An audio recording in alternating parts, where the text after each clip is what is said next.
शासनं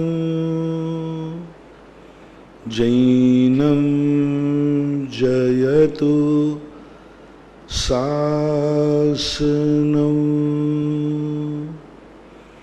पंच परमेष्टि भगवान की जय हो। आचार्य श्री गुरुवर कुंद कुंद महाराज की जय हो। आचार्य श्री गुरुवर विद्यासागर महाराज की जय हो। परम उपकारी निर्यापक श्रवण मुनिपुंग श्री सुधासागर जी महाराज की जय। पूज्य महासागर जी महाराज की जय। आचार्य संघ की। प्रश्नों की श्रृंखला में अपन समझने का प्रयास कर रहे हैं कि संसार में रहने वाला व्यक्ति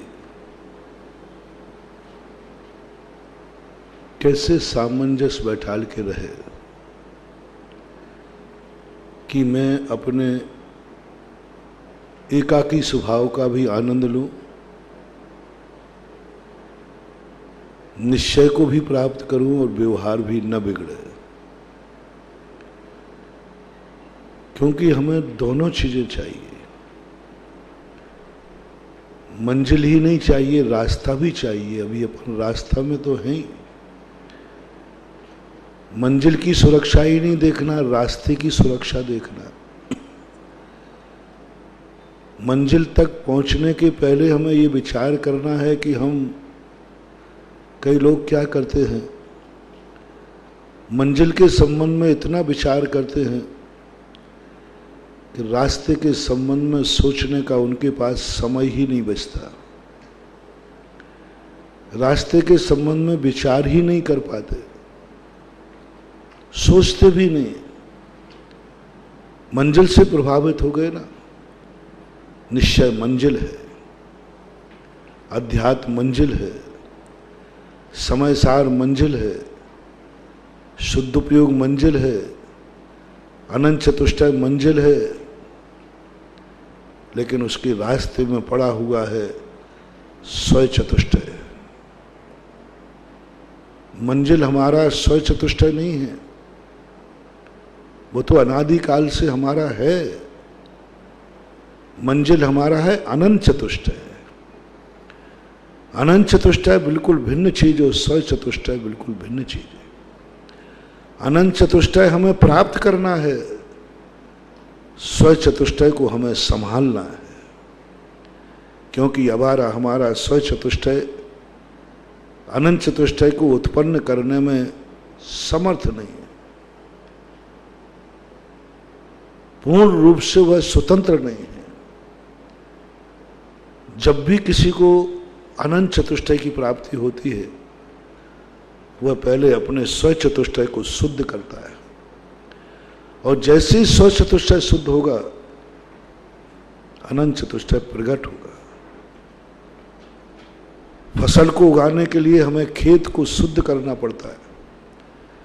बीज बाद में बोता है किसान, पहले कई महीनों से उस खेत को साफ, उर्वरक और स्वच्छ बनाता है। ऐसा ही साधक अनंत चतुष्टय बाद में प्राप्त करता है। पहले वह अपने स्वय चतुष्टय, जिसमें अनंत चतुष्टय की फसल लहराना है, जिसमें अनंत चतुष्टय का फल लगना है, वह स्वय चतुष्टय के खेत में तो कचड़ा उगा हुआ है। वो तो अभी बीज को बोने लायक ही नहीं है। इतना कठोर है, इतना कठोर है कि बीज अंदर जाएगा नहीं, और जाएगा तो अंकुर निकलने वाला नहीं। कठोर है वो तो। इतने जंजालों से जकड़ा हुआ है, क्रोध से, मान से, माया से, लोभ से। तो जैनाचार्य कहते हैं, अनंत चतुष्टय को पाने के लिए तुम्हारा मन ललच रहा है, तो पहले स्वय चतुष्टय को संभालो। विगत 2 महीने हमने स्वय चतुष्टय के संबंध में काफी विस्तार से समझाया। स्वय चतुष्टय में भूल हो रही, अनंत चतुष्टय में भूल नहीं है। 99% जो जैनी हैं अनंत चतुष्टय को संभाल चुके हैं, समझ चुके हैं, प्रभावित भी हैं, प्राप्त भी करना चाहते हैं। लेकिन प्राप्त नहीं हो रहा है। भूल कहाँ है? लक्ष्य में नहीं। लक्ष्य बहुत अच्छा है, हर व्यक्ति मोक्ष जाना चाहता है। भूल पड़ी है स्व चतुष्टय में, गंदा पड़ा है स्व चतुष्टय। अनंत चतुष्टय कभी गंदा होता नहीं। एक बार प्राप्त होने के बाद अनंत चतुष्टय कभी गंदा नहीं होता, वो तो अनंत काल के लिए पवित्र और पावन हो जाता है। गंदा होता है स्व चतुष्टय। और जब खेती गंदा है तो अनंत चतुष्टय की फसल कहां उगेगी? लोग बस यही भूल कर रहे हैं। मोक्ष मोक्ष, आत्मा आत्मा, शुद्ध उपयोग, निश्चय नय चिल्ला करके जिंदगी खराब कर रहे हैं, और खेत उनके में कचरा भरा पड़ा है। स्व चतुष्टय अभी समझ नहीं पा रहे। स्व चतुष्टय की उनके कुछ भी तैयारी नहीं की, अभी एक कसाय भी निकालने का पुरुषार्थ नहीं किया। कई तो ऐसे मोक्ष जाना चाहते हैं, ऐसे लोग मोक्ष को पाना चाहते हैं, ऐसे लोग आत्मानुभूति करना चाहते हैं जिनकी अभी अनंतानुबंधी चौकड़ी भी नहीं गई। अनंतानुबंधी चौकड़ी नहीं गई। अनंतानुबंधी के चौकड़ी के अभाव में व्यक्ति मोक्ष का भाव कर सकता है, क्योंकि मोक्ष पाना, मोक्ष का वर्णन सुनकर के हर व्यक्ति के मुंह में पानी आ जाता है, चाहता है, लेकिन वो कोई स्व चतुष्टय की चर्चा नहीं करना चाहता, क्योंकि स्व चतुष्टय को शुद्ध करने में बहुत कुछ। अनंतानुबंधी नहीं गई और आत्मा आत्मा चिल्लाने लगे। अनंतानुबंधी नहीं गई, बताओ अभी अनंत और आत्मा, निश्चय, मोक्ष सब ये बातें कर रहे हैं। कहां से मिलेगा? अनंतानुबंधी कचड़ा जिसमें हो, उसे मंजिल तो क्या, उसको रास्ता ही नहीं दिखता। रास्ते पे चलना तो छोड़ो, उसकी रास्ते पर विश्वास ही नहीं होता। अनंतानुबंधी कचड़ा इतना गंदा कचड़ा है कि वो मार्ग पर श्रद्धा नहीं होने देगी। सम्यक दर्शन का अर्थ यह नहीं है कि मंजिल पर श्रद्धा करना। सम्यक दर्शन का अर्थ यह नहीं है कि मोक्ष पर, आत्म तत्व पर श्रद्धा करना। सम्यक दर्शन का अर्थ है मोक्ष मार्ग पर श्रद्धा करना। मोक्ष मार्ग, मंजिल पर श्रद्धा होना कोई सम्यक दर्शन नहीं। मैंने कह दिया ना, मोक्ष मार्ग पर श्रद्धा तो मिथ्या दृष्टि भी कर लेते। मोक्ष पे संसार के जितने लोग हैं सब मोक्ष पाना चाहते, कितने गृहित मिथ्या दृष्टि। अभी पूरी 7 अरब की जनता में से पूछा जाए कितने लोग मोक्ष जाना चाहते, 80%, 75% लोग मोक्ष जाना चाहते। ये बात अलग है कि मोक्ष के स्वरूप में अंतर से, लेकिन मोक्ष जाना चाहते। अनेक अनेक नाम रख दिए, किसी ने कुछ रख दिया, किसी ने कुछ रख दिया, लेकिन मोक्ष मार्ग पर कितनों की श्रद्धा है? जो मोक्ष का मार्ग है, मार्ग तो कोई चाहते ही नहीं, क्योंकि मार्ग पे चलना है, मार्ग पे खतरा है, मार्ग पे मेहनत है। जैनियों में उठा के देख लो, मोक्ष मार्ग पर श्रद्धा नहीं है, मोक्ष पर श्रद्धा है। मोक्ष मार्ग पर श्रद्धा नहीं, रत्नत्रय पर श्रद्धा नहीं, मुनि बनने पर श्रद्धा नहीं, संयम लेने का भाव नहीं, इनसे हमारा भाव नहीं, हमें मोक्ष प्राप्त करना है। तो मोक्ष पाहुड़ में, मोक्ष अधिकार में, समय सार में स्पष्ट कुंदकुंद स्वामी ने लिखा, जब तक तुम मोक्ष मार्ग पर विश्वास नहीं करोगे तब तक तुम्हारा मोक्ष मिलने वाला नहीं। मोक्ष मार्ग पर विश्वास करो। और मोक्ष मार्ग 2 प्रकार का है, मुख्य और उपचार। मोक्ष 2 प्रकार का नहीं है। मोक्ष के 2 भेद नहीं होते, मोक्ष के एक ही भेद होता है, एक मार्ग, निश्चित मोक्ष। लेकिन मोक्ष मार्ग के 2 भेद होते, मुख्योपचार 2 भेद, यो बड़ भाग रत्न त्रदल। ये छड़ाला द्रव्य संग्रह में आया है। दुभ्यंपि मोक्ष हेहू जाने दे मुनि नीमा, एक द्रव्य संग्रह की गाथा है। दुभ्यंपि मोक्ष हेहू जाने पाओ दे मुनि नीमा, तम्मा पयत चित्ता जूयम झाणम समपस है। कितनी बड़ी बात कही। दुभियम भी मोक्ष, दो प्रकार के मोक्ष क्या?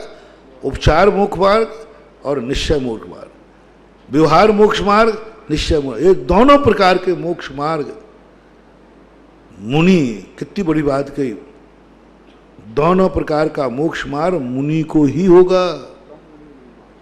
तम मुनि नीमा दुभियम्पि मोक्ष झाणे पाउंडे मुनि नीमा। मुनि ध्यान में दोनों प्रकार का मोक्ष मार्ग को पाता है। अब इधर मुनि शब्द क्यों कहना पड़ा?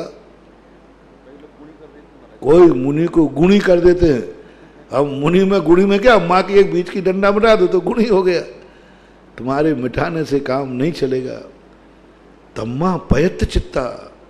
ओह, क्या पूज्यवर नमी चंद महाराज ने कहा, हे श्रमण, तम्मा यानी इसलिए पयत चित्ता, तू प्रयत्नशील होकर के जूयम झाण सबस है, तू इस ध्यान को, युयम तुम, झाणम समभस है, तू इस ध्यान का अभ्यास कर।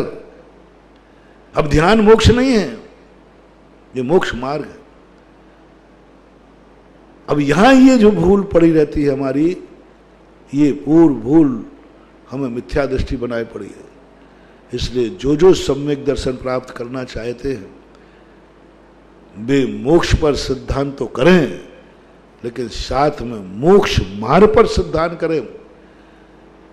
मुनि तो मोक्ष मार्ग को पा लेता है, मोक्ष को नहीं, मोक्ष को नहीं, मोक्ष मार्ग को पा लेता है।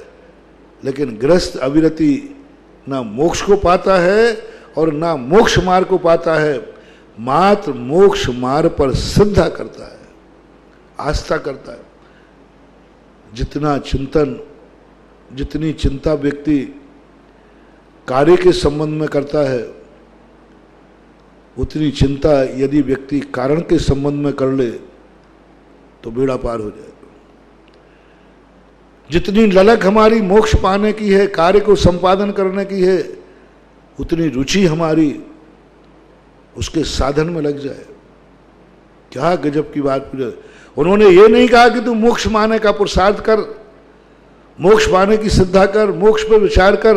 उन्होंने कहा तू इस मोक्ष मार्ग को पाने का प्रयत्न करो, मोक्ष को पाने का प्रयत्न नहीं कहा।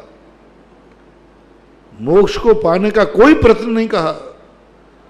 और मोक्ष को तो बंधु पाया नहीं जाता, वो तो मोक्ष मिलता है। बहुत बड़ी बात, मोक्ष पाया नहीं जाता, मोक्ष मिलता है। और मोक्ष मार्ग मिलता नहीं है, मोक्ष मार्ग पाया जाता है। मार्ग पाया जाएगा, रास्ता पुरुषार्थ, मोक्ष कभी पाया नहीं जाता। मोक्ष तो फल है। एक पेड़ लगाने के बाद फल में तुम्हारा क्या पुरुषार्थ है? पेड़ लगाने में पुरुषार्थ है, पेड़ की सुरक्षा में पुरुषार्थ है, लेकिन पेड़ जो फल आता है वो तो अपने आप आएगा। इसलिए बार बार क्यों कहा जाता है, मैंने सोचा कि हर दर्शनकार ये कहता है फल की चिंता मत कर, फल तेरे हाथ में नहीं है। हर दर्शनकार बोल रहा है। मैंने प्राय सभी दर्शनकारों का ये बात लिखी। हर भक्त को एक ही बात कही, तू फल की चिंता मत कर, फल के संबंध मत सोच, क्योंकि फल तेरे हाथ में नहीं है। तेरे हाथ में है पुरुषार्थ, प्रयत्न, ये कर। जैसे उदाहरण मैं दे रहा हूं, तेरे हाथ में है पेड़ को उगाना, तेरे हाथ में है पेड़ को सींचना, तेरे हाथ में है पेड़ की सुरक्षा करना, तेरे हाथ में नहीं है उस पेड़ में फल आना। जब हमारे हाथ में फल है ही नहीं तो हम क्यों चिंता करें? हमने तो पुरुषार्थ कर लिया कि पेड़ लगा दिया, सुरक्षा कर ली, अब फल क्या होगा? होगा वही जो राम वृक्ष रखा, यानी जो प्रकृति ने है वो होगा। फल की चिंता करने में हम बिगड़ जाते हैं। गीता के अंदर भी श्री कृष्ण अर्जुन को यही कहते हैं, फल तेरे हाथ में मेरे हाथ में नहीं है। बार बार समझाते हैं, फल तेरे मेरे हाथ में नहीं है, मेरे हाथ में है पुरुषार्थ, तेरे हाथ में पुरुषार्थ, मेहनत करो, फल क्या होगा देखा जाएगा। जो मिलेगा फल नियत है, साधन नियत नहीं है। फल नियत है, फल निश्चित है। फल में लगाओ कि फल अपने आप जो मिलना है वो मिलेगा। फल में लगाओ भाग्य, साधन में भाग्य मत लगाओ। अब देखो कितना बढ़िया सरल, तो भाग्य और पुरुषार्थ का बहुत सरल उदाहरण मिल गया। पेड़ लगा रहे हैं, फल आना भाग्य है, अब मेरे भाग्य में होगा तो आ जाएगा। तो दूसरा कहे मेरे भाग्य में होगा तो पेड़ लग जाएगा। अब देखना, मेरे भाग्य में होगा तो पेड़ उग जाएगा, लग जाएगा। और एक कह रहा है पेड़ लगाने के बाद मेरे भाग्य में होगा तो फल आ जाएगा। जो फल भाग्य के ऊपर छोड़ रहा है वो समीचीन है। पेड़ तो मैं लगाऊंगा, पुरुषार्थ करूंगा, फल मिले। और जो कह रहा है कि पेड़ भी अपने आप उग जाएगा, ये मिथ्या दृष्टि है, नियतवादी है। इसको कुछ नहीं मिलने वाला, कुछ नहीं। कितने दिन बाद, अभी तक पेड़ उगा ही नहीं। बीज बोया था वो तो अपने आप बो जाएगा, अपने आप लग जाएगा, अपने आप बड़ा हो जाएगा, अपने आप फल आ जाएंगे। इसको कुछ नहीं मिलने वाला। नियतवादी यही करता है। जैन दर्शन नियत को तो मानता है लेकिन नियतवाद को नहीं मानता।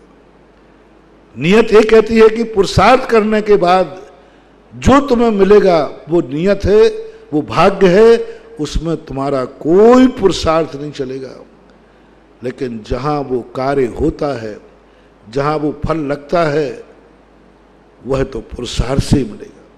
पुरुषार्थ भाग की संधि बैठालता है जैन दर्शन। वो कहता है मार्ग तुम्हें नहीं मिलेगा, मोक्ष अपने आप। आज तक किसी व्यक्ति को जब मोक्ष मिलता है उसे खबर ही नहीं रहती, पता ही नहीं रहता, होश ही नहीं रहता। 11वें 12वें गुणस्थान में उनको पता ही नहीं कब केवल ज्ञान हो गया, पता ही नहीं कब मोक्ष हो गया, उनको खबर ही नहीं, पता ही नहीं रहता, अपने आप होता जाता है। 12वें गुणस्थान में पहुंचते ही सब कुछ अपने आप होता है, सब कुछ अपने आप घट जाता है। छपक श्रेणी में प्रवेश करते ही सब ध्यान ध्यान सब अपने आप हो जाते। वह छठे से जब सप्तम में जाता है तब उसको ध्यान है। सप्तम में पहुंचने के बाद सब नेचुरल रूप से सब घटित हो जाएगा और पता नहीं चला कब मोक्ष मिल जाएगा। लेकिन मोक्ष मार्ग में जब व्यक्ति आता है अपने आप नहीं आता, पुरुषार्थ करना पड़ता। उसको होश रहता है मैं संसार मार्ग छोड़ रहा हूं, मोक्ष मार्ग अपना रहा हूं। मार्ग में सबसे बड़ा विडंबना क्या हो रही है, मार्ग में नियतवाद आ गया। जब मेरी किस्मत में मुनिपना लिखा होगा तो हम बन जाएंगे, भगवान ने मेरा देखा हो, यहां मत लगाओ, मोक्ष में लगाओ। पुरुषार्थ तो साधन तो सदा हमें बड़े प्रयत्न से पाना पड़ेगा। आप गाड़ी में बैठते, स्टेशन पे टिकट में पुरुषार्थ करना पड़ेगा, प्लेटफार्म पर जाना पड़ेगा और सीट लेने के लिए खिड़की में से रूमाल फेंकना पड़ेगा। कितना पुरुषार्थ। सीट मिलने के बाद कुछ नहीं, अब तो सो जाओ आराम। व्यवहार एक ऐसा ही मोक्ष मार्ग का प्रदर्शन करता है।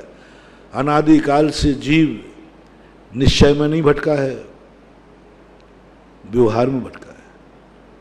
लोग कहते हैं महाराज जी व्यवहार तो अनादिकाल से किया, नहीं, खोटा व्यवहार किया, खोटा व्यवहार।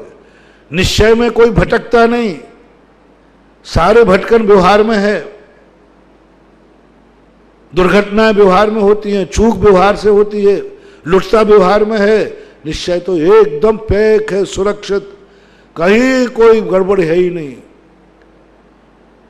बिल्कुल ऐसा सुरक्षित है। निश्चय तो ऐसे सुरक्षित है जैसे तपोदय तीर्थ क्षेत्र पूर्णतः सुरक्षित है, सब तरफ से सुरक्षित है। अभी चारों तरफ भय, बाउंड्री के बाहर जाते ही भय और बाउंड्री के अंदर ही, इसमें भी डबल बाउंड्री है, ट्रिपल बाउंड्री है। बाहर की बाउंड्री के बाद व्यक्ति जाते ही भय 100% भय, अंदर आते ही 75% भय खत्म। स्कूल तक आते ही 50% भय खत्म। यहां पंडाल तक आते ही 75% भय कम। और तीसरी बाउंड्री और है, ऑफिस के अंदर निज मंदिर का स्थान, वहां 100% भय खत्म। यहां 3 कैटेगरी हैं। सबसे सेफ स्थान वहां है, वहां कोई भी नहीं पहुंच पा रहा है। वो है निश्चय, वो है निज, वो है स्वरूप। और उसके बाद जैसे जैसे वो बाहर जाता है खतरा बढ़ता। आज तक व्यक्ति ने सच्चा व्यवहार किया ही नहीं। व्यवहार करने वाले को निश्चय की प्राप्ति ना हो नहीं सकता। व्यवहार कहीं ना कहीं खोटा है। साधक तमह करणम, जो साध्य को साधता है। व्यवहार तो निश्चय को दिलाने वाला है। कहीं ना कहीं व्यवहार का जो स्वरूप होना चाहिए उसमें चूक हुई है, और तुम तो उसके संबंध में विचार ही नहीं कर रहे हो। जितना व्यक्ति साध्य के संबंध में सोचता है उतना व्यक्ति साधन के संबंध में सोच लेवे, और जितना व्यक्ति सम्यक साधन के संबंध में सोचता है उतना व्यक्ति यदि बाधक कारण पर सोच लेवे तो कार्य सब ही ठीक हो जाए। कई लोग तो इसलिए भटक रहे हैं, जिंदगी गुजारने के बाद भी खाली हाथ जाते हैं, क्योंकि उन्होंने कभी साधन पर विचार नहीं किया। साधन को नियतवाद में डाल दिया, क्रमबद्ध पर्याय में डाल दिया, इसलिए उनके संयम लेने के भाव नहीं होते। ये तो मरेंगे, मिथ्यात्व के साथ जाएंगे, कुछ भी नहीं हासिल होने वाला। कुछ लोग ऐसे हैं जैनियों में जो साधन को तो अपना रहे हैं, साधन का पुरुषार्थ भी कर रहे हैं, मुनि भी बन गए हैं, मुनि भी बन गए, मुनि मार्ग का पालन भी कर रहे हैं, मुनि मार्ग पर चल भी रहे हैं, मंदिर भी आ रहा है, श्रावक है, मुनियों को भी मान रहा है, भगवान की पूजा पाठ भी कर रहा है, सब कुछ सही कर रहा है, बहुत श्रद्धा है उसकी, दिन रात मेहनत करता है, सुबह से उठ करके जाप देता है, सुबह से उठ करके भगवान का अभिषेक करता है, पूजन करता है, महाराजों को आहार देता है, स्वाध्याय करता है, 6 आवश्यक पालन कर रहा है, फिर भी मिथ्या दृष्टि बना हुआ है, फिर भी मिथ्या दृष्टि। घोर तपस्या कर रहा है, 28 मूल गुण निर्दोष पालन कर रहा है, 28 मूल गुणों का निर्दोष पालन कर रहा है, सामायिक करता है, प्रतिक्रमण करता है, स्वाध्याय करता है, घोर घोर तप करता, बहुत सब कुछ करता है, कहीं कोई कमी नहीं, श्रद्धान है उसका, लेकिन फिर भी सम्यक दृष्टि नहीं। उनकी तो बहुत दूर की बात है। उन मिथ्या दृष्टियों से मैं क्या कहूं जिन्हें अभी मोक्ष जाने का ही भाव नहीं आ रहा। विकलत्र है, एक इंद्री, असंगी, परिणाम ही नहीं आ रहा, मन ही नहीं, उनको सोचने की क्षमता नहीं, योग्यता ही नहीं। उनके उपादान ने ऐसी खोटी द्रव्य पर्याय निकाल रही, उन पर ज्यादा दया नहीं आती। दया आती है संगी पंचेंद्री होकर के भी, संगी पंचेंद्री होकर के भी विचार नहीं कर पा रहा है उपादेय का, मोक्ष का, संसार का। और संगी पंचेंद्रियों में तो भी कोई बात नहीं, संगी पंचेंद्री पशु भी होते, उन पशुओं पर मैं क्या तरस खाऊं। मनुष्य होकर संगी पंचेंद्री मनुष्य होकर के भी सम्यक दर्शन नहीं प्राप्त कर पा रहा है, मोक्ष पर श्रद्धा नहीं जमा पा रहा है। चलो मनुष्यों की तो क्या कहूं मैं, जैन कुल में जन्म लेने वाला जैनी, ओहो, जैन कुल में जन्म लेने वाला जैनी मोक्ष को नहीं समझ पा रहा है, आत्मतत्व को नहीं समझ पा रहा है। सच्चा कुल है लेकिन सच्चा धर्म नहीं है। अब उसके संबंध में मैं क्या कहूं, जिसके पास खोटा कुल है, खोटा जन्म है, खोटे माँ बाप है, खोटी जाति है, खोटे आचार है, खोटे विचार है। अब उसके संबंध में मैं क्या कहूं। मैं तो उसकी बात कर रहा हूं जिसका कुल खोटा चोखा है, माँ बाप चोखे हैं, सब कुछ चोखा है, लेकिन वो अकेला खोटा है, सब कुछ चोखे। मारीच का जी, सब चोखा, किस्मत चोखी, महान पुण्य लेके आया, पाप कर्म का उदय नहीं है। जिस कुल में जन्मा वो कुल चोखा, तीर्थंकर के कुल में जन्मा। माता पिता खोटे चोखे, भरत चक्रवर्ती। 99 चाचा चोखे, दोनों बुआएं चोखी, ब्राह्मी सुंदरी, काल चोखा, सब कुछ, कहीं से भी कोई नहीं है। मात्र ये सब चोखे मिलने के बाद वो स्वयं अकेला खोटा है। ऐसे जीवों पर तरस आता है। ये हैं तरस के योग। मैं जैनियों पर सबसे ज्यादा तरस करता हूं कि इससे अच्छा कुल जाति क्या मिलेगा। उसके बावजूद ही तुम मिथ्या दृष्टि, उसके बावजूद भी तुम्हारा मिथ्यात गुण स्थान, उसके बावजूद भी तुम्हें सम्यक दर्शन की उपलब्धि नहीं। दुर्भाग्य है, बहुत दुर्भाग्य। जैन कुल में जन्म लेकर तुम्हें देव साध गुरु पर विश्वास नहीं, श्रद्धा नहीं। जैन धर्म पर जन्म होकर तुम सत्य को नहीं जान पाए। जैन दर्शन को जन्म लेकर तुम्हें कैसा कहें उसको। एक नमोकार मंत्र की तख्ती टंगी थी। किसी ने पूछा ये क्या है? बोले पता नहीं क्या लिखा है। बोले तुम कौन हो? बोले जैनी।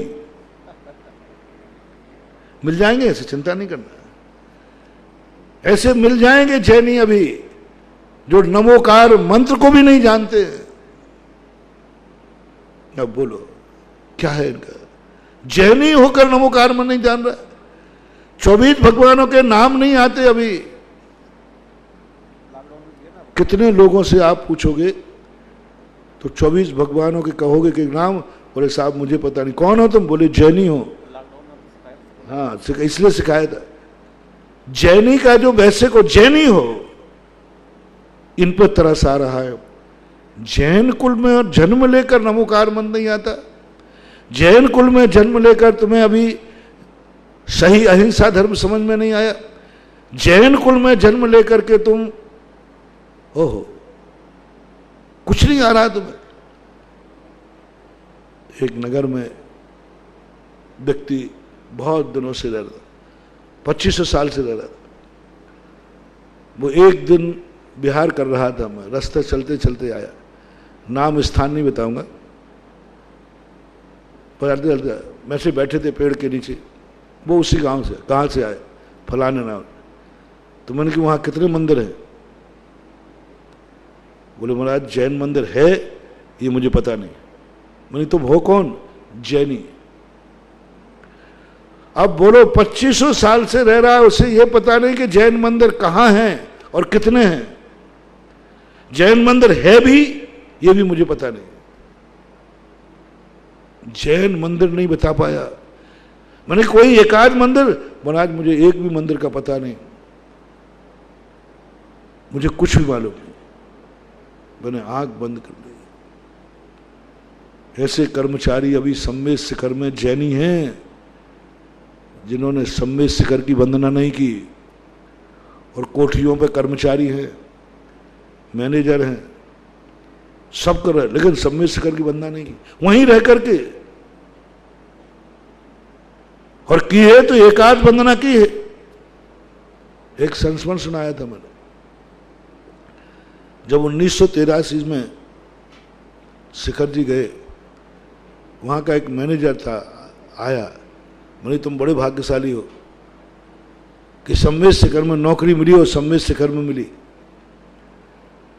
तुम कम से कम महीने में एक आध वंदना तो करते होगे। वो मेरी तरफ देखता, महाराज जी कहाँ से आ पाओगे, मैं छुट्टी नहीं। मैंने साल भर में? बोले नहीं। बोले कितने साल नौकरी करते? बोले 13 साल। बोले 13 साल में मैंने जिस दिन आया था उसी दिन वंदना की थी, उसके बाद आज तक नहीं की। मैंने कई बार आप छुट्टी लेकर रिश्तेदारी में तो जाते होगे? जाता हो। घूमने भी जाते होगे? जाता हो। सब जगह जाता है, लेकिन 13 साल से सम्मेद शिखर की वंदना नहीं की। आप कोठियों पर रहने वाले कर्मचारियों, मैनेजरों से पूछना, सारी दुनिया सम्मेद शिखर के लिए, वंदना के लिए मरती है और पढ़ती है। एक बार बंदे जो कोई, वहाँ कोठियों पर रहने वाले लोगों को, कर्मचारियों से पूछना वो कितनी वंदना करते हैं। वो कर ही नहीं सकते, वे तो पेट के मारे हैं, वे तो रोटी के पीछे, उन्हें धर्म से क्या लेना देना। ऐसा ही मैं पूछ रहा हूं, सबसे बड़ा दुर्भागा कौन? जो जैन कुल में जन्म लेकर जिनेंद्र को नहीं जानता। वो दुर्भागा है कि पिता से जन्म लेकर वो पिता को नहीं पहचानता, मां को नहीं पहचानता। ये मेरी मां है, ये मेरे पिता है, ये कहलाते हैं पशु। पशु जैसे ही बड़ा हो जाता है अपने माँ बाप को भूल जाता है। थोड़ा बड़ा होने के बाद उसको पता नहीं कि ये मेरी माँ है, उसे पता नहीं कि ये मेरा पिता है, भूल जाएगा। ऐसे ही मनुष्य हैं, ये भूल जाते हैं कि मैंने जैन कुल में जाति में जन्म दिया। जिनेंद्र कौन है मुझे पता नहीं, जिनेंद्र का स्वरूप क्या है पता नहीं।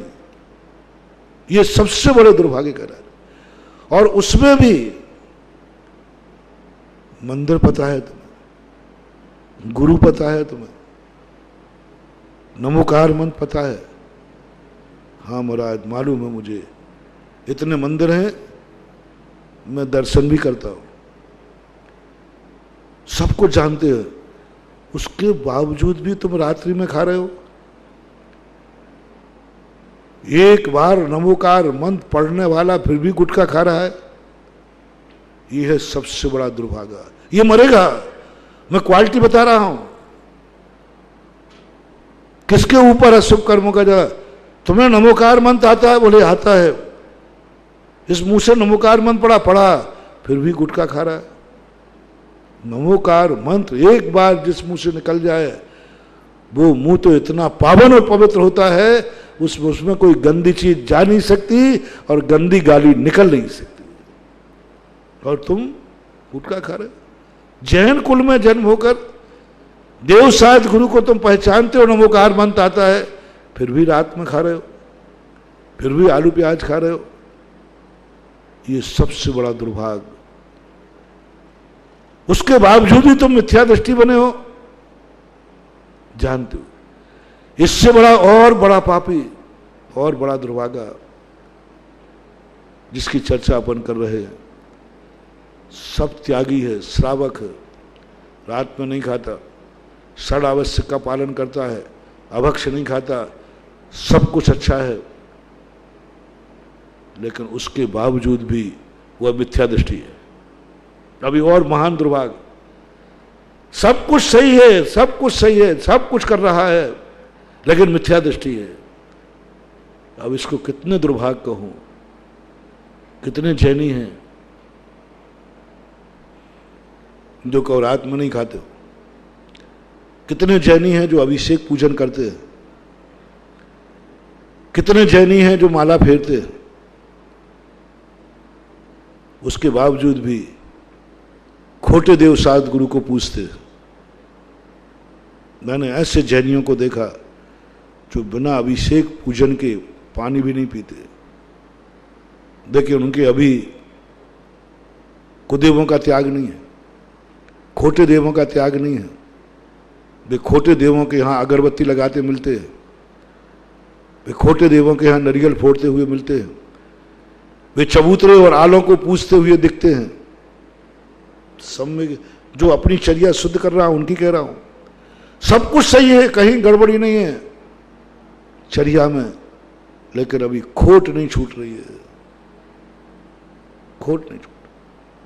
बहुत जैनी है, 50% से ऊपर जैनी निकल आएंगे जो सब जैनत को पाल रहे हैं, लेकिन फिर भी उन्होंने अभी खोटे देव को पूजना नहीं छोड़ा है। भय के कारण, लोभ के कारण से, अज्ञानता के कारण। भय और लोभ कुछ हो जाएगा यदि मैंने चबूतरा पूजना छोड़ दिया, ये आला पूजना छोड़ दिया, कुछ हो जाएगा, कुछ प्राप्त हो जाएगा। इस परिणाम से वे खोटे के खोटे बने रहते। कितना बड़ा दुर्भाग्य। जान रहे, सब जान रहे, लेकिन भय बना हुआ है। और भी एक व्यक्ति और ला रहा हो, और ला रहा हो। जो व्यक्ति खोटे देव छोड़ दिए, एक और मिथ्या दृष्टि बताता हूं। खोटे देव को नहीं मानता, गर्दन काट दो लेकिन वो गर्दन नहीं झुकाएगा। खोटे गुरु को नहीं मानता, खोटे शास्त्र को नहीं मानता, सब सही है, लेकिन यदि किसी से झगड़ा हो जाए तो कसाय जिंदगी में क्षमा नहीं मांगता। पूज्यवर आचार्य महाराज ने सन 1978 में नैनागिर के 7 तत्वों के प्रवचनों में ये बात कही थी, उसी से निकली थी। मिथ्यात बंद के क्षेत्र में अकिंचित कर, इसी बात को लेकर कहा था। कितने जैनी हैं जो सब सही हैं, कहीं गड़बड़ नहीं है, कहीं कोई गड़बड़ नहीं है। कभी खोटे देव साधु, अरे नाम ही नहीं। लेकिन अनंतानुबंधी जो कसाय है, चौकड़ी इतनी तेज कसाय है कि जिससे झगड़ा हो जाए वो झगड़ा कब तक चलेगा? जिंदगी भर। मांगूंगा नहीं, मर जाऊंगा लेकिन मांगूंगा नहीं, क्षमा नहीं मांगूंगा। महानुभाव, ले दीपक कुएं पड़े, पूरा समुद्र पार करके आ गए और किनारे पर डूब गए। इतनी सी बात है। अब कुछ नहीं है, सब सच्चा देव है, सच्चा गुरु है, सच्चा शास्त्र है, सच्चा तत्व ज्ञान है, सच्चा समय सार है, सब कुछ सच्चा है। मात कसाय इतनी तीव्र है कि उस कसाय, इसलिए आचार्य महाराज ने प्रश्न में कहा, हे जैनियों, तुम्हें मैं क्या उपदेश दूं? मांस मत खाना, वो तो तुम्हारे संस्कार में नहीं। तुम्हें क्या उपदेश दूं कि खोटे देवों को मत मानना? तुम मानते ही नहीं हो। खोटे शास्त्र को नहीं मानना, तुम मानते ही नहीं हो। क्योंकि सब स्वाध्याय लोग बैठते थे, एक शिविर चलता था, शिविर चला था 7 दिन का। आचार्य श्री ने पहली बार किसी शिविर में, 10 दिन के शिविर में 7 दिन 8 दिन तक प्रवचन दिए थे, सन 1978। वो किताब भी छपी है, प्रवचन पारिजात करके। और प्रवचन को उस समय उनको उन्होंने, आचार्य श्री ने कहा, क्योंकि सब पंडित लोग बैठते थे, बंडा के, सागर के, सब लोग नैनागिर के पास विद्वान लोग बैठते थे सब। तो आचार्य श्री कहते, तुमसे मैं क्या कहूं कि खोटे देवों को मत मानना। अभी कहते महाराज मेरा त्याग है, खोटे गुरु को नहीं मानना त्याग है, खोटे शास्त्र को नहीं मानना त्याग है, रात्रि भोजन त्याग है, गुटखे का त्याग है, सबको त्याग है। लेकिन फिर भी मैं तुम्हें सम्यक दर्शन की उपाधि नहीं दे पा रहा हूं, फिर भी मैं तुम्हें सम्यक दृष्टि नहीं कह पा रहा हूं।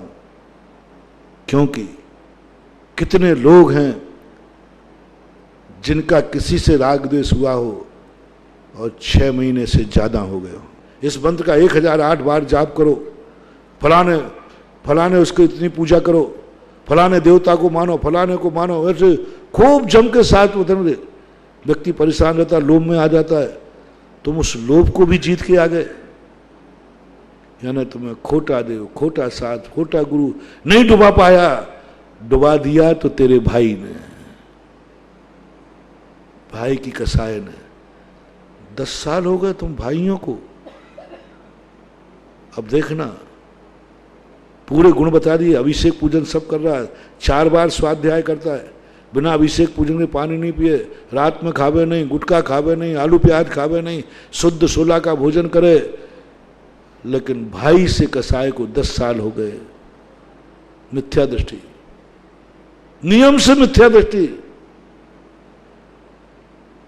महानुभाव, सबसे ज्यादा जैनियों में उनकी चिंता करने की आवश्यकता है जो इतना करने के बाद भी मिथ्या दृष्टि है, सम्यक दर्शन नहीं हुआ। पड़ोसी से झगड़ा हो गया, कहा सुनी हो गई, अंदर कसाय चल रही है, घुट रहे हैं, एक दूसरे की बुराई सुनने पर मजा आता है। कई लोग कहते महाराज माध्यस्थ भाव है, माध्यस्थ भाव इसका नाम नहीं है। देखना अभी आपकी कसाय है कि नहीं, अंदर से डूब गई कसाय या नहीं। किसी व्यक्ति को आपकी झगड़ा हुआ, महाराज हम भी भूल गए, अब उस जिसके तुम्हारा दुश्मनी है उसका बुरा हो गया, वो बुराई सुनकर आपको कैसा लगा? सहयोग करने का भाव आया, मजा आ गया। मैं सोच ही रहा था इसका कुछ बिगड़ जाए। इसका अर्थ तुम्हारी अनंतानुबंधी कसाय है, अनंतानुबंधी कसाय का अर्थ है नहीं कि वो झगड़े करता रहे। अनंतानुबंधी कसाय का अर्थ है कि उसके बुरे होने पर, उसके दुख आने पर तुम्हें खुशी हो जाए। यह है अनंतानुबंधी कसाय, तुम्हें अच्छा लगे। इसलिए जैन दर्शन कहता है सब तो तुमने कर्म से पा लिया, कम से कम कसाय को एक दिन हमने पूरा प्रवचन दिया था। अवरेज सम्यक दृष्टि को अपनी कसाय 6 महीने में भुलाना है, वृत्ति को 15 दिन को, और हम मुनियों को 47 मिनट के अंदर अंदर सब कुछ भूलना ही पड़ेगा। नहीं भूलोगे तो ये कसाय तुम्हें इस सब कुछ चोखा होकर के खोट में पड़ाए रखेगा। इसलिए इस तरफ ध्यान दो। एक और तुम्हारे लिए व्यक्ति ध्यान आ रहा है, इतना बड़ा मुनि बन गया। हाँ, कितना बड़ा पुरुषार्थ, दुर्लभ से दुर्लभ है मुनि बनना। मुनि बनना, मुनि बन गया। गजब तो है कि 28 मूल का पालन कर रहा है, निर्दोष पालन कर रहा है, केशरंज करता है, एक टेमहार करता है, कहीं दोष नहीं चर्या में। उसके बावजूद भी कुंद कुंद स्वामी ने, सारी दुनिया उसकी प्रशंसा कर रही थी। ओहो महान तपस्वी, महान ज्ञानी ध्यानी, देखो ऐसी तपस्या निर्दोष। कुंद कुंद भगवान ने तुरंत निकाल के कर दिया, जिसकी आप प्रशंसा कर रहे हैं वो मिथ्या दृष्टि है। लोग दंग रह गए, ये मिथ्या दृष्टि, ये खोटा, इतनी अच्छी चर्या पालन करने वाला। हाँ, इसका सब कुछ ठीक है, लेकिन इसका लक्ष्य ठीक नहीं है। इसकी दृष्टि में परमार्थ नहीं आ रहा है, मोक्ष नहीं आ रहा है, साध सही नहीं हो पा रहा है। इस कारण से ये मुनि होकर तपस्या करके भी खोटा है, मिथ्या दृष्टि है। इसलिए महानुभाव, हमारे लिए सोचना है सबसे पहले बाधक कारण पर। बाधक कारण, कौन से बाधक कारण हमारी जिंदगी में बाधक बन रहे हैं? कौन से बाधक कारण? हम ऐसे कार्य कर रहे हैं जो हम किसी को नहीं बता सकते। बाधक कारण की शुरुआत करो। मैंने कहा ना, थोड़ा मोक्ष को जेब में रख लो। अब तुम सारे के सारे जैनियों से कहना मोक्ष सब एक तरफ रख दो। अभी तो पहले ये देखो कि मुझे सब कुछ होने के बाद मिल क्यों नहीं रहा, बाधक कारण क्या है, साधक कारण पे नहीं। जो सीट तुम्हारे नंबर पर है, सीट मिल गई, सीट मिल गई, लेकिन उसके पहले देखो तुम्हारे से पहले एक गुंडा बैठा है विदाउट टिकट। गुंडा बैठा है विदाउट टिकट, तुम्हारे पास टिकट भी है, सब कुछ मिल गया, सब कुछ है। अब दिखाओ बेटा सीट पे, सीट पे बैठ के दिखाओ, सब कुछ वैलिड, तुम एक नंबर में हो। हाँ, बिहार आदि में ऐसे चलते। अब वो गुंडा बैठ गया, अब उससे निपटना है महानुभाव।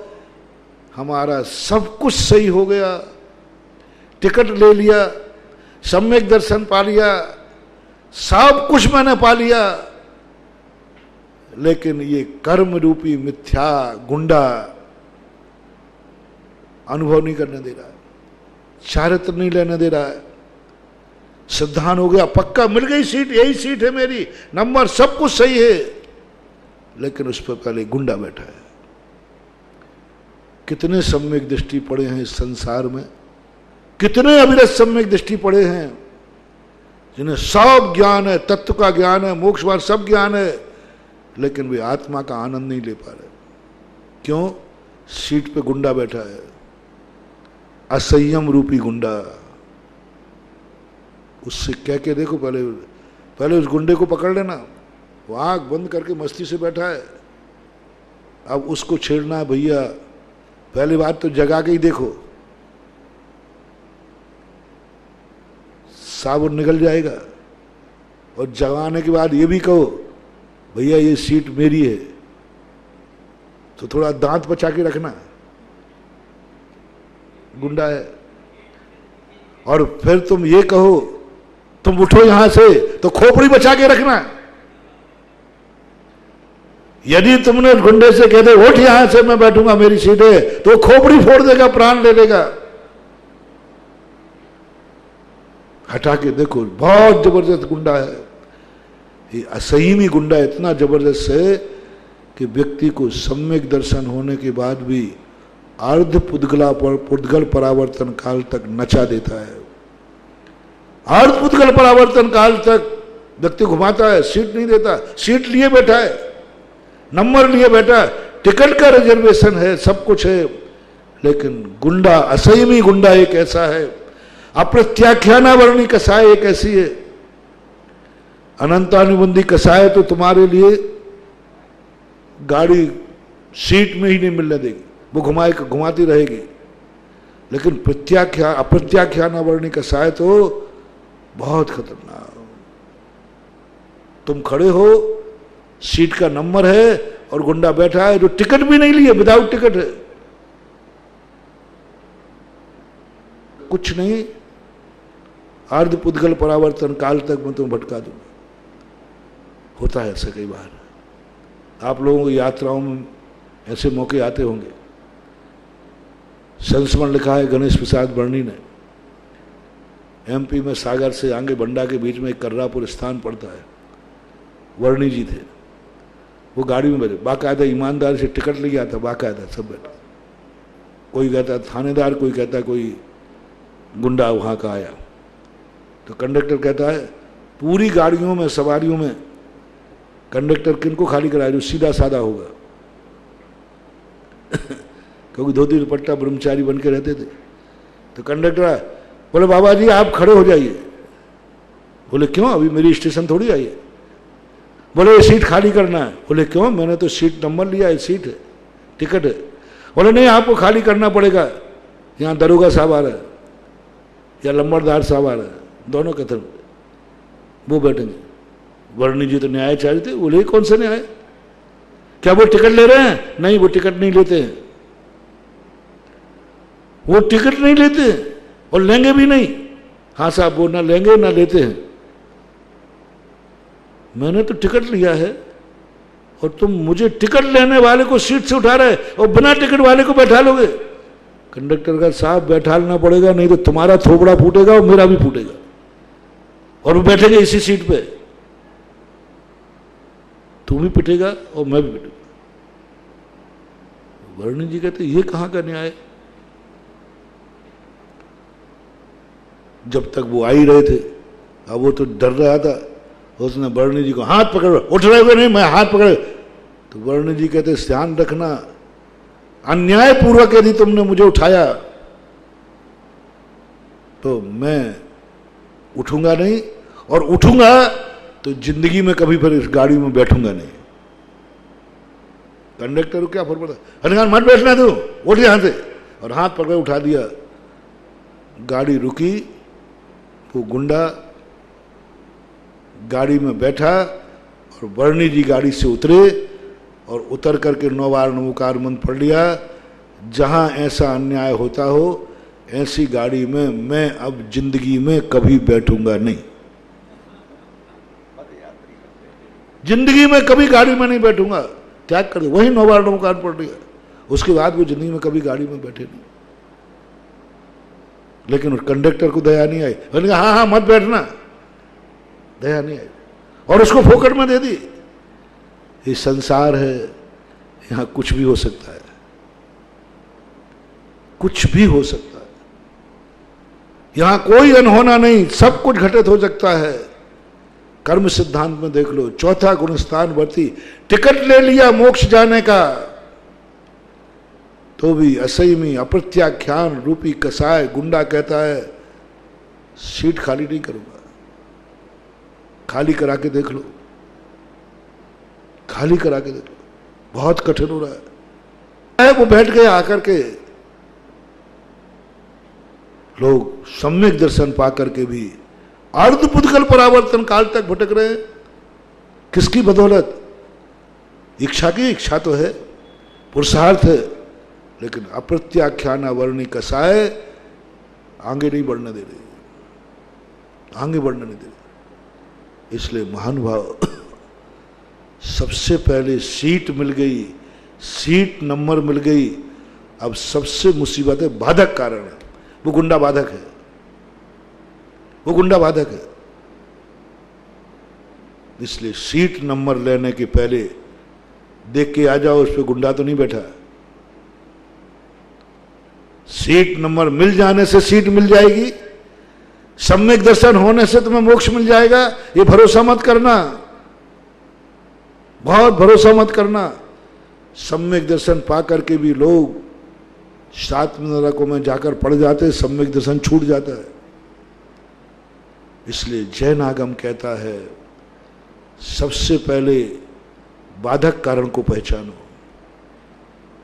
जो तुम्हारे जीवन को आगे नहीं बढ़ने दे रहा है, जो तुम्हारे लिए उन ऊंचाई तक नहीं पहुंचा पा रहा है जहां तक पहुंच सकते हो, तुम्हें वो मंजिल नहीं प्राप्त करने दे रहा है जिस मंजिल पर तुम जा सकते हो, जाने को चल पड़े हो। 2 कारण, एक बाधक कारण की पहचान, दूसरा सुरक्षा का स्थान। हम बाधक कारण को पहचाने बिना चल देते हैं, लुट जाते हैं। कौन है बाधक? कौन है बाधक जो मैं 2 दिन से कह रहा हूं और 5, 7, 8, 10, 15 दिन पहले और कहा था। पहले उन बाधक कारणों की लिस्ट बनाओ, कितने खतरे तुम्हारी जिंदगी में हैं, मोक्ष मार्ग में आने में बाधक कौन कौन है, श्रद्धा में बाधक कौन कौन है। अभी मिथ्या दृष्टियों से भी कह रहा हूं, आप सम्यक दर्शन से तो एक बार समझ लिया, भाव हो गया, अब छोड़ दो। सम्यक दर्शन में बाधक कौन बन रहा है? अनंतानुबंधी कसाय, खोटे देव, खोटे साथ, खोटे गुरु। सबसे पहले व्यक्ति को पहला नियम लेना है, मोक्ष मार्ग में आने की अपेक्षा कह रहा हूं। बाधक कारण, साधक कारण नहीं। सच्चे देव साध गुरु नहीं चाहिए अभी, सच्चे देव साध गुरु की अभी कोई जरूरत भी नहीं है, ये तो अनंत बार मिल चुके। सच्चा देव, सच्चा गुरु, सच्चा साध अनंत बार मिल चुका, लेकिन खोटे साथ के चंगुल से छूट नहीं पाए। चोखा देव तो मिला, साक्षात तीर्थंकर मिला, मिलना क्या करेगा? खोटे देव से चंगुल से छूटो। खोटा देव नहीं छोड़ता, तुम नहीं छोड़ते, तुम नहीं छोड़ते, वो तुम्हें नहीं छोड़ता। चोखा देव सामने खड़ा है, सामने बैठा है और तुम जान भी रहे हो, लेकिन खोटा देव कहता है देख ले, यदि तूने मुझे छोड़ दिया तो रात में भूत आएगा, भूत। हर वो नहीं, आ रहा हूं, अगरबत्ती लेके आ रहा हूं, अगरबत्ती लेके पहुंच जाओ। कितने सम्यक, कितने सच्चे देव को जो मैंने प्रारंभ में कहा था, उनकी सबसे बड़ी कारण है खोटा देव नहीं छूट रहा है। जैनियों के 50% कह रहा हूं, जैनियों को, और उन जैनियों की कह रहा हूं जो बिना अभिषेक पूजन के भोजन पानी नहीं करते हैं, उनका खोटा देव नहीं छूट रहा है। देखो वो कहां कहां मनौती मांगते हैं, कहां कहां धोख देते हैं, सब जान रहे हैं खोटा देव है ये, लेकिन बस भय है, लोभ है, नहीं छोड़ पा।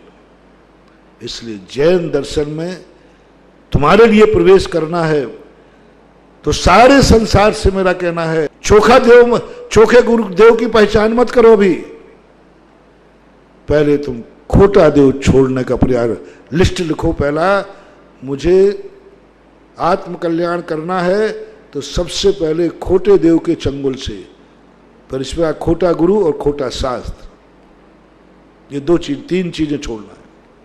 उन 3 चीजों पर पुरुषार्थ करो, इनको ताकत लगाओ। ये तीनों खतरनाक हैं, तुम्हें रुला देंगे, क्योंकि खोटे हैं। खोटे के पास दया नहीं होती,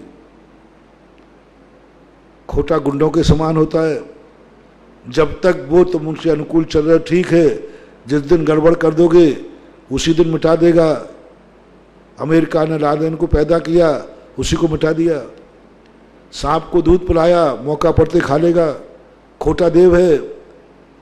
खोटा देव और गुंडे का कोई भरोसा मत करना, कोई भरोसा नहीं करना। जिस दिन गुंडे को लगा कि मेरा गड़बड़ हो रहा है, उस खोटे का कोई भरोसा नहीं, खोटा देव का कोई भरोसा नहीं करना।